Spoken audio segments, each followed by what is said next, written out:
الكرة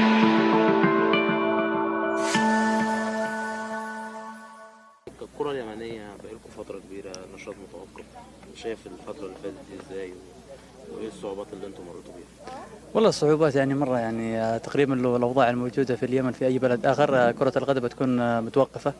لكن الحمد لله احنا بجهود الاتحاد استطعنا ان احنا نستمر كمنتخب نمثل البلد خارج الارض. فهذه تعتبر ايضا نقطة ايجابية للاتحاد. وصراحة احنا نعاني من اشياء كثيرة جدا، لكن الحمد لله البركة موجودة بالشباب واللاعبين عندهم الامل انهم يحققوا شيء لجمهورهم اللي من فترة طويلة ما حصل شيء يفرح فيه.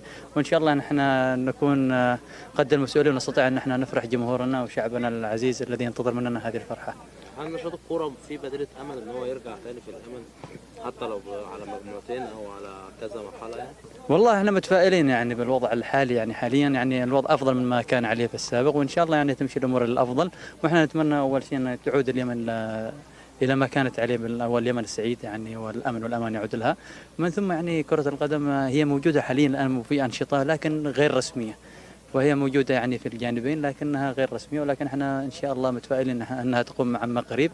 وإن شاء الله إذا فرحنا المنتخب في هذه التصفيات وتأهلنا كأول مرة في تاريخ الكرة اليمنية، أعتقد أن الشعب اليمني بنفسه سوف يطالب في إقامة دوري ونشاط رياضي داخل اليمن من أجل تستمر كرة القدم فيها. وإحنا أيضا بإذن الله يعني متفائلين وإن شاء الله تصلح وضع اليمن. كان الدوري شغال قبل قبل 3 سنوات، فكانت في جيل في الوسط يعني. فالحرب قيمت ومنهم من يعني من استشهد في الحرب، وفي منهم يعني من اللاعبين اللي انتهى زمن جيله في هذه الفترة، كان يستطيع أن يعطي 3 سنوات ومن بعدها يستطيع أن يوفي 3 سنوات أخرى، لكن الوضع أجبره أنه يترك كرة القدم. فإحنا عانينا الكثير من اللاعبين فقدوا كرة القدم، عانينا تركوها نهائيا. فهذه تعتبر نقطة سلبية على الرياضة، لكن احنا متفائلين بالجيل القادم، ونشكر الاتحاد انه يعني ما لغى بطولة منتخب الناشئين والشباب. فهذا جيل يعني، فهذه تعتبر بادرة لمستقبل الكرة اليمنية، انه في معك جيل احتياطي يعني شباب وناشئين. فهذه يعني نقطة إيجابية للاتحاد. هل يستطيع اليمن الصعود لكأس آسيا في الفترة الجاية؟ والله هي ليست صعبة، هذا طموحنا يعني. احنا ما جينا هنا يعني ما جينا هنا الا من اجل ان احنا نحقق شيء لانفسنا اولا ولشعبنا ثانيا.